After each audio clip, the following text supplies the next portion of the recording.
bíblica, e logo após a escola bíblica nós vamos estar fazendo um evangelismo, no domingo.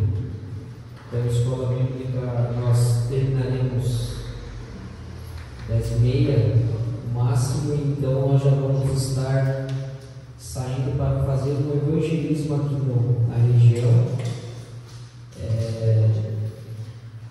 O pastor Genilson não pode estar aqui hoje, senão ele falaria sobre isso. Nós já alinhamos com ele, e que toda a igreja possa participar. E esse domingo, do dia 20, vai anteceder o domingo da nossa festividade.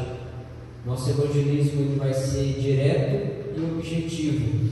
É um convite para as pessoas virem até o nosso aniversário, então que o Espírito Santo trabalhe e salve pessoas, mas que nós devemos estar preparados para essa tarefa da evangelização. Também é um mandamento, uma ordenança de Jesus, é uma ordenança com mandamento: ide por todo mundo e pregai o Evangelho a toda criatura. Então, ide é a maior missão da igreja. Assim como a santificação deve ser o nosso maior dever, nossa maior missão está em concretizar, em gerar frutos, em frutificar, em florescer, porque lembrando que nós estamos enxertados lá na seiva da oliveira, então nosso trabalho é trabalhar, é florescer, é frutificar. Amém? Logo após o evangelismo, e somente para quem foi no evangelismo, nós teremos aqui um almoço. Amém? Teremos um almoço, vamos organizar aqui. Vamos estar fazendo um almoço com aqueles que foram levar a palavra de Deus. Amém? Irmãos, esse domingo é culto de missão. Esse domingo é culto de missão. Sábado pela manhã temos aqui a consagração das nossas irmãs. E também a nossa reforma que continua aos obreiros. Amanhã à noite nós estaremos aqui. Amanhã à noite e sábado durante o dia. Estou esperando ainda a resposta do pastor Toninho referente ao material do banheiro, mas nós temos coisas para fazer ali na cozinha. Temos paredes para pintar. Ontem nós pintamos o teto, pintamos aqui o corredor, juntamente com o Henrique. Devagarinho nós vamos fazendo alguma coisa. Outro anúncio também muito importante: na quinta-feira que vem, hoje um amigo meu me ligou, um pastor, ligou e nós conversando, e ele falou para mim que vinha aqui na quinta-feira que vem ministrar a palavra do Senhor. Eu não convidei, ele se convidou, então está tudo certo. Ele vem, é o pastor Joel Santos. Eu acredito que aqui muitos conhecem. Ele já pregou nas nossas estratégias.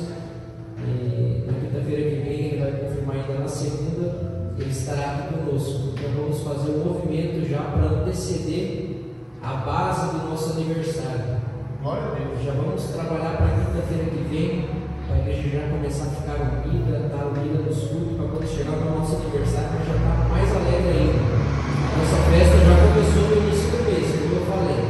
Mês de festa, os trabalhos se iniciam antes. E se os trabalhos se iniciam antes, tem comunhão antes, tem trabalho antes, tem choro antes, tem problema antes, mas no final tudo se resolve. No final tudo fica tranquilo e nós vamos se alegrar e confraternizar nosso ano de aniversário. Então vamos trabalhar para a quinta-feira que vem, nós ajuntarmos também o maior grupo de pessoas, para nós estarmos aqui ouvindo a palavra do Senhor e também honrar o servo do Senhor, que é um grande pregador e expositor da palavra de Deus. Amém? Abra tua Bíblia comigo no livro de Jonas, capítulo de número 4.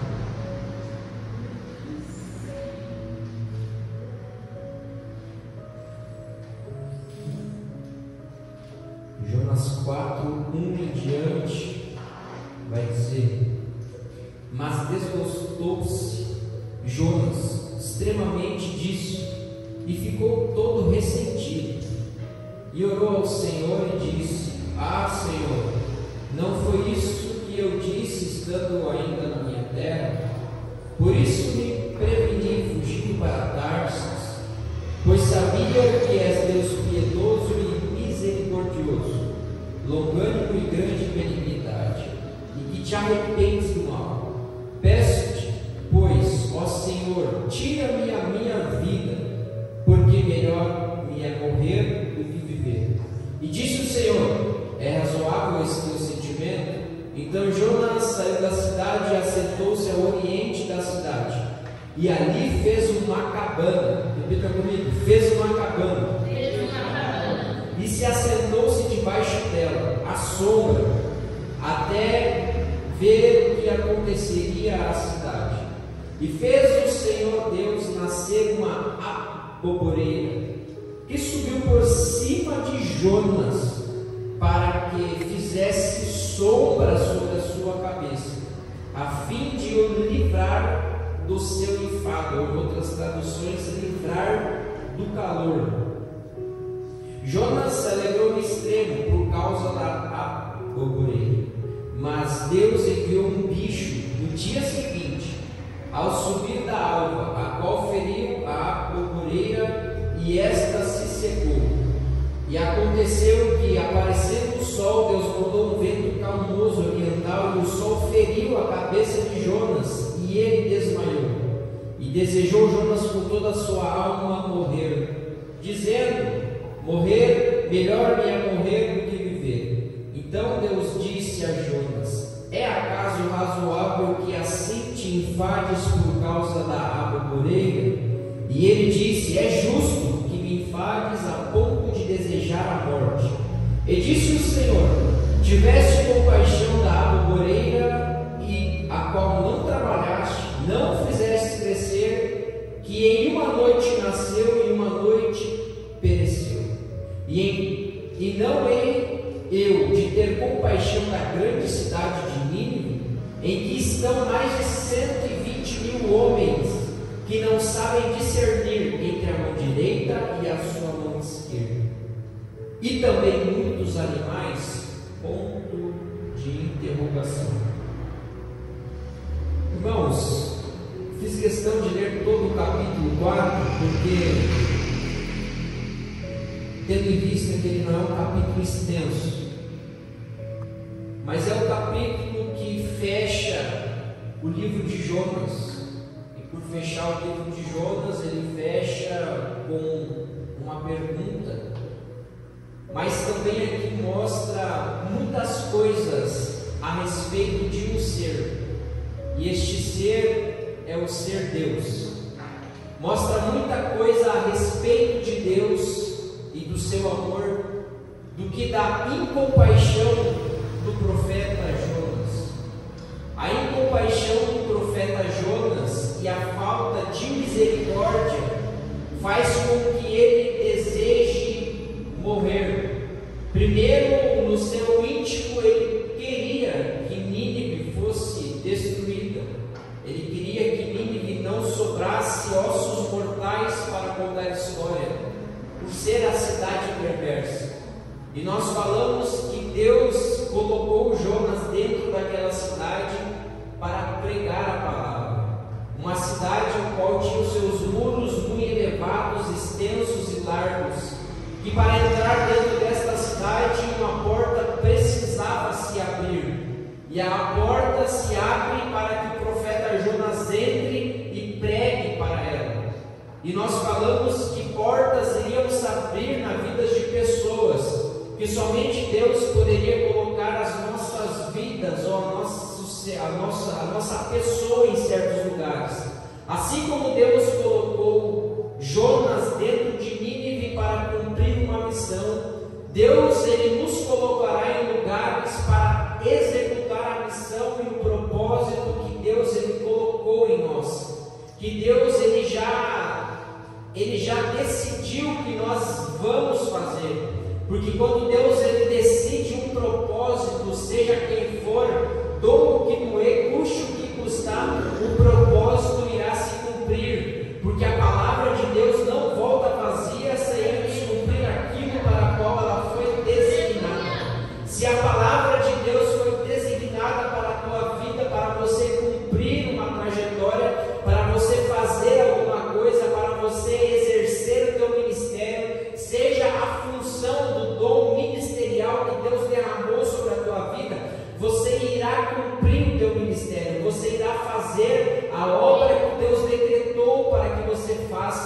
muitas vezes, e cabe ao nosso livre-arbítrio não querer fazer, mas o livre-arbítrio, depois que nós estamos embasados no corpo e na igreja de Cristo, o nosso livre-arbítrio não serve mais, porque não é nós quem escolhemos o que vamos fazer, quem escolhe é Deus, não é nós quem decidimos o que vamos, para onde vamos, como vamos, o porquê vamos, porque quando nós estamos decididos no corpo de Cristo executar a nossa tarefa, o nosso propósito, é Deus quem determina aquilo que nós vamos fazer, é Deus quem determina também a tua vitória, é Deus quem determina também o refrigério para a tua alma, é Deus quem estará contigo no teu choro, na tua angústia, na tua alma, porque Deus, além de dar-nos um propósito, Ele também está conosco, caminhando para executar o propósito. O problema é que as pessoas acham que o propósito está adiante, quando na verdade o propósito já está conosco, o propósito já iniciou no hoje,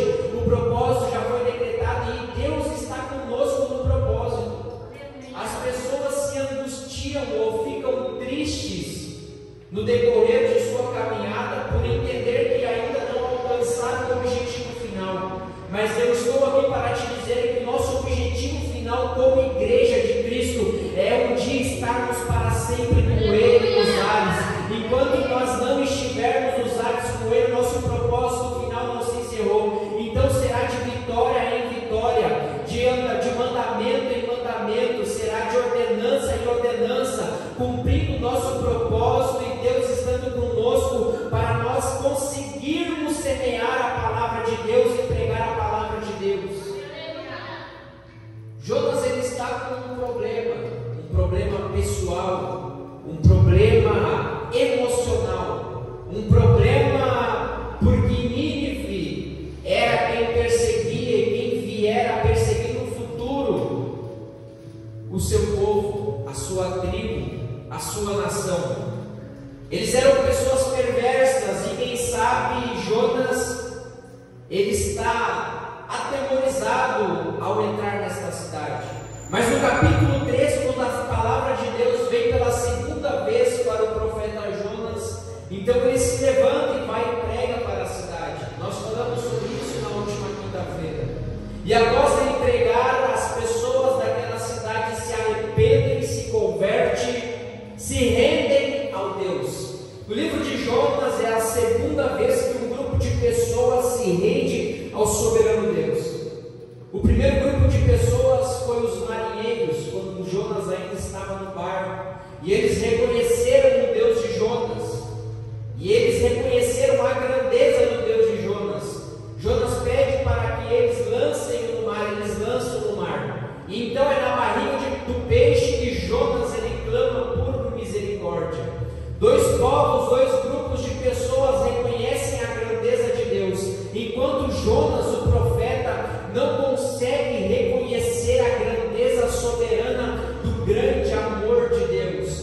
O problema em nossas vidas e na nossa trajetória é não reconhecer o amor de Deus em nossas vidas, é não reconhecer o amor de Deus em onde Cristo morreu lá na cruz do Calvário. Muitas pessoas estão crentes há tanto tempo, vêm à igreja há tanto tempo, mas ainda não entenderam o propósito da cruz de Cristo. O propósito da cruz de Cristo foi para que eu e você não levasse aquela cruz, foi para que eu e você não fosse levado ao inferno. O propósito da cruz de Cristo foi para que o amor de Deus abundasse em meu e em teu coração, e aonde abundasse o pecado, o amor de Deus, a graça de Jesus superabundasse, porque não tem problema, não tem dificuldade, não tem seta, não tem a luta do nosso adversário que vai nos afastar do grande amor de Deus. Então o amor de Deus ele é imensurável, ele entra, ele invade as nossas vidas, uma nação, um reino, um país, uma família que está perversa, que está destituída. O amor de Deus alcança essas pessoas e coloca elas na maravilhosa luz de Cristo. Aleluia. Jonas não está conseguindo ter essa percepção e esse entendimento do grande amor de Deus. Jonas ele prega e ele vê que as pessoas se arrependem. Agora Jonas ele sai da cidade E Jonas, ele se desgosta extremamente e fica muito ressentido. É difícil lidar e trabalhar com pessoas que trazem para o lado pessoal e por qualquer coisa ficam ressentidos por algo que alguém faz ou deixou de fazer. Jonas é esse tipo de pessoa que se desgosta com Deus, mas o problema não estava em Deus, o problema estava no profeta.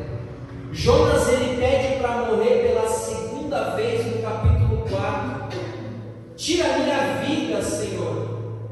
E aqui está o problema de muitas pessoas de não ter maturidade espiritual, emocional, psicológica, de entender que Deus, ele é soberano, mas a nossa geração ou a minha geração é uma geração que está perdida no seu sentimento depressivo e ansioso, aonde preferem pedir para morrer, e muitas vidas na adolescência da minha geração tiram as suas próprias vidas por não ter maturidade e lidar com o seu emocional, com suas decepções, com suas angústias, com suas debilidades, com os pecados que tão de perto nos rodeia. Mas a palavra de Deus e o amor de Deus é soberano para curar uma geração de qualquer depressão e de qualquer ansiedade que nos cerca, de qualquer pecado que te rodeia. O amor de Deus, ele é soberano para nós não pedir para morrer, mas pedir para viver, porque o nosso morrer é Cristo e o nosso viver é lucro. Aleluia, o nosso morrer é lucro. O nosso viver é Cristo e o nosso morrer é lucro. Muitas pessoas não entendem o amor de Deus, então eles pedem para morrer. E morrer fala de acabar com o ministério. Aqui nós podemos interpretar tanto com morte espiritual como com morte física ou carnal. Trazendo para o lado espiritual, muitas pessoas preferem abandonar o seu ministério em vez de trabalhar o seu ego, trabalhar o seu orgulho, trabalhar a sua arrogância, trabalhar a sua prepotência. Então Deus diz: o meu amor é grande, você tem que trabalhar a si mesmo. O meu amor vai além dos teus preceitos, dos teus entendimentos. Aleluia. Mas as pessoas preferem abandonar coisas, preferem abandonar famílias, preferem deixar de lutar pela sua casa, preferem deixar de lutar por seus filhos, por quem quer que seja, ao ponto de desejar a morte. Mas o amor de Deus, ele é soberano para te dizer nesta noite, para te orientar nesta noite: ainda que passes pelo vale da sombra e da morte, não temas mal algum, porque Deus, ele está conosco. A graça salvífica de Deus está conosco. Não tenha dúvida que o amor de Deus, ele vai além daquilo que pedimos ou pensamos. O amor de Deus, ele abunda em nosso ser e nos faz destravar o nosso ministério. Nós duvidamos daquilo que somos capazes, mas Deus, pelo seu amor, ele coloca a capacitação em nós. Deus, ele não capacita quem ele chama, mas ele chama e capacita. Deus, ele é um Deus capacitador que nos dá estratégias para avançar no nosso devido ministério da qual ele deu sobre nossas vidas. Então não duvide daquilo que Deus colocou na tua vida, não duvide daquilo que Deus derramou sobre o teu ser, não duvide daquilo que Deus já derramou sobre você. O amor de Deus estará com você, o amor de Deus estará com você para você pregar o Evangelho, para você falar da obra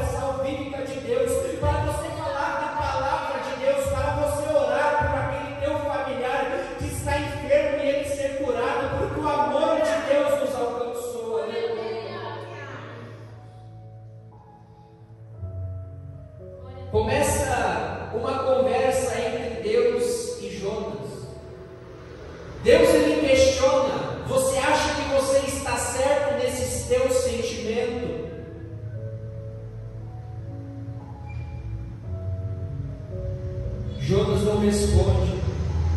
Versículo 5: Então Jonas saiu da cidade e assentou-se ao oriente da cidade, e ali fez uma cabana e se assentou debaixo dela. Jonas, com suas próprias forças, ele caminha para fora da cidade. Jonas, com suas próprias forças, ele constrói uma cabana para lhe fazer sombra. Só que esta sombra não lhe traz refrigério no calor do deserto. Porque se nós decidirmos lutar com nossas próprias forças, nós não teremos descanso nos desertos de nossas vidas.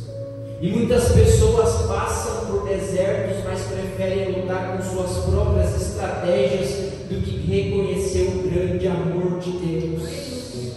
Mas a missão de Deus vem para Jonas. Jonas, ele constrói uma cabana, mas Deus, ele faz nascer uma aboboreira, aonde vai trazer sombra e refrigério para Jonas. E a palavra vai dizer que Jonas, ele ficou alegre, se alegrou em extremo, ficou feliz. Agora já não tem angústia. O profeta que pedia a morte, agora ele está alegre, porque o sol, ele traz desgaste, o sol, ele traz fraqueza, o sol, ele traz desidratação para o ser humano. E todo ser humano, ele é composto de 30% ou 70% água? É 70%, né?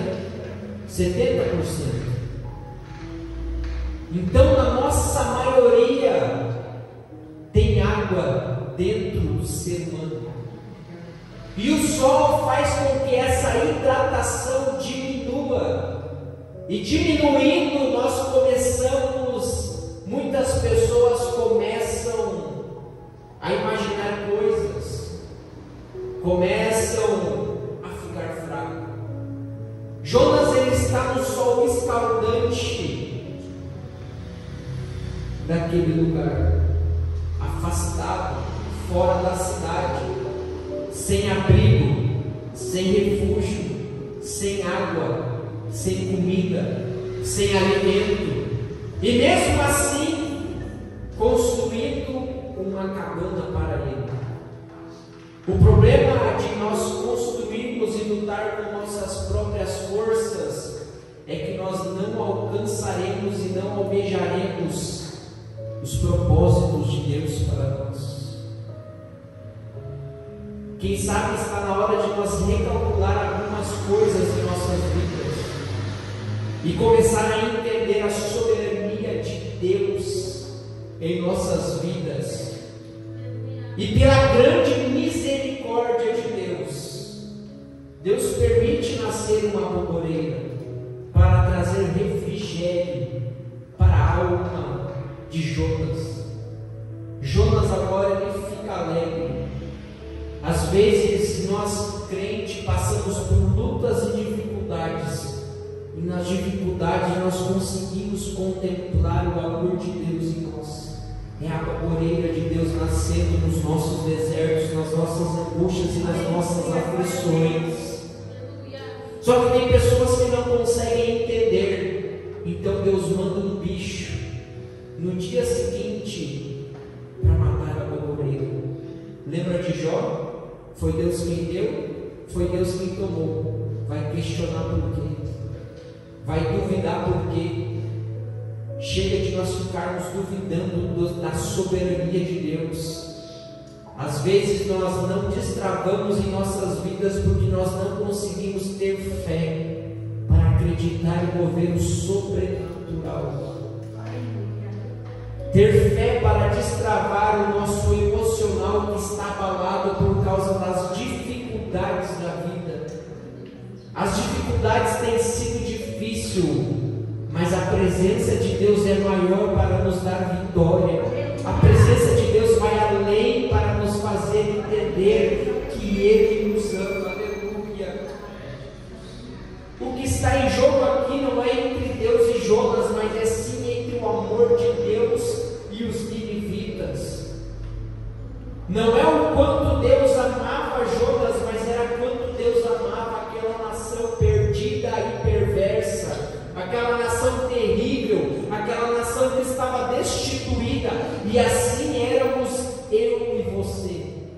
destituídos. Mas Deus prova o seu amor para conosco, aonde Cristo morreu por nós, sendo nós ainda pecadores, e deu o seu Filho, o unigênito do Pai. Aleluia.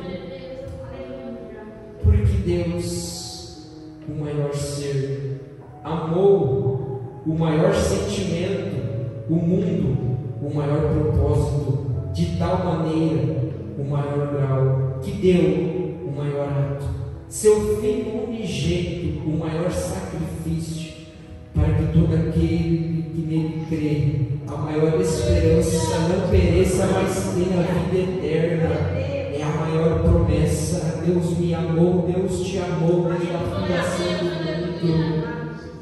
Porque Deus amou o mundo de uma tal maneira que deu o seu Filho unigênito, para que todo aquele que nele crê não pereça, mas tenha a vida eterna. Deus nos amou, e Deus faz coisas sobrenaturais por mim e por você. Eu e você eram aqueles ninivitas, os gentios, que fazíamos coisas terríveis longe da presença de Deus, que fazíamos coisas perversas longe da presença de Deus. Mas quando o amor de Deus se apresenta em nós, não tem como nós ficar do mesmo jeito, não tem como nós ficar na mesma situação, não tem como nós continuar trilhando os mesmos caminhos, não tem como nós ficarmos pensando os mesmos pensamentos, porque quando o amor de Deus nos encontra, o amor ele nos traz arrependimento, arrependimento nos leva ao quebrantamento, e o quebrantamento nos leva a buscar mais a presença de Deus, nos leva a ter mais intimidade com Deus. Aleluia. Deus está tratando Jonas com a boboreira, mas na verdade ele está mostrando: eu amo aqueles ninivitas, você não teve trabalho para fazer nascer essa planta, e agora você quer ficar irado porque eu mandei um bicho a cortar. Eu amei aquele povo e você está emburrado por eles. Você não queria que eles fossem salvos, mas eu amei eles. Eu amei a Benjamauá desde a fundação do mundo. Eu amei cada um, aqueles que me ouvem, aqueles que escutam a minha voz, aqueles que me seguem. Aleluia. Esses terão a vida eterna. Capítulo 4 de Jonas nos traz uma lição do amor de Deus sobrenatural pela minha e pela tua vida. O amor de Deus por uma nação perversa. E isso nos implica a dizer que, por mais perverso que seja aquele nosso conhecido, o amor de Deus vai o alcançar. Por mais terrível que seja a situação que aquele teu familiar está vivendo, o amor de Deus vai o alcançar. Aleluia. Aleluia. Voltando para o profeta, para o Jonas, apareceu o sol, Deus mandou o vento oriental, feriu a cabeça de Jonas e ele desmaiou. Novamente ele deseja a morte. Então disse Deus a Jonas: é acaso razoável que assim te enfades por causa da boboreira? E ele disse: é justo que me enfades a ponto de desejar morrer. Ele ainda fica questionando com Deus, ainda fica murmurando com Deus, achando ele que tem todo o entendimento, achando ele que sabe de todas as coisas. Mas Deus, ele vai além do nosso pequeno entendimento. Deus, ele vai além daquilo que pedimos, daquilo que pensamos. Deus, ele vai além da nossa imaginação, das nossas crenças pessoais. Deus, ele é muito maior. E disse o Senhor: tivesse compaixão da boboreira, a boboreira na qual não trabalhaste, nem a fizestes crescer, que em uma noite nasceu e uma noite apareceu. E não hei eu de ter compaixão da cidade de Nínive. É o amor de Deus por aquela nação. É o amor de Deus por aquele povo perverso. Assim foi o amor de Deus para a minha e para a tua vida. O amor de Deus nos alcançou.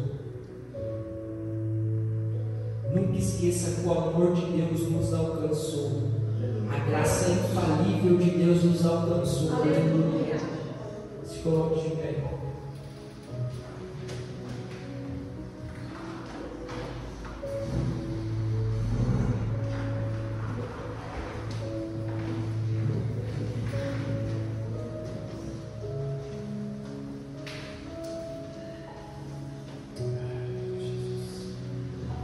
Aleluia, eu quero orar com você.